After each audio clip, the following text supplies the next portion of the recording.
suklam ang dinala niyong balita sa akin. Hawak niyo na ang kalaban. Pero pinakawalan niyo pa!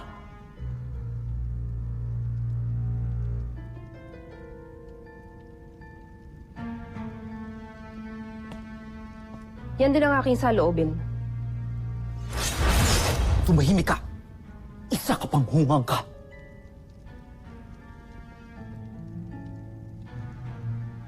Paumanhin, Prinsipe Zardos.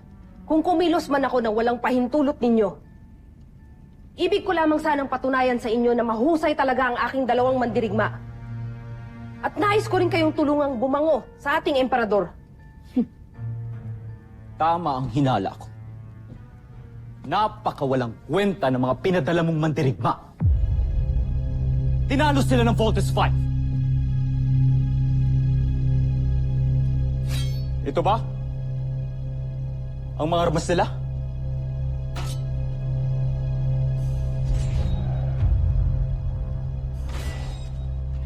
Sinayang nyo lamang.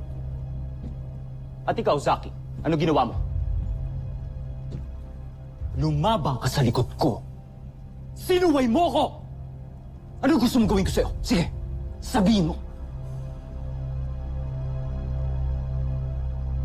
Ang totoo niyan,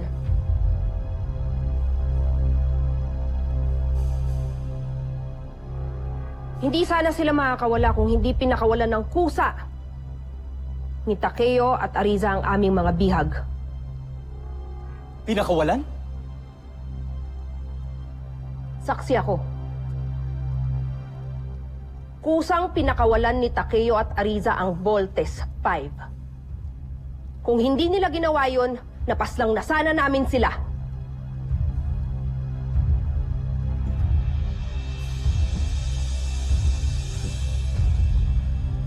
Bakit ninyo pinakawalan ang Voltes 5? Bakit nyo sila hindi pinaslang? Sapagkat hindi sila tunay na masama. Pagkus mabuti ang kanilang kalooban. Sila ay may pagpapahalaga sa ibang nilalang kahit di nila kalahi. May pagkakataon silang paslangin kami magkapatid. Ngunit di nila ginawa. Sa halip ay pinalaya nila kami. Sinabi ko na nga ba, mahihina kayong mandirigma.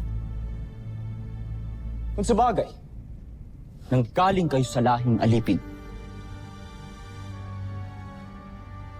Kaya di malayong bigyan nyo ng pagpapahalaga ang mga taga-Terra Ertu na kawangis ng mga alipin kagaya ninyo.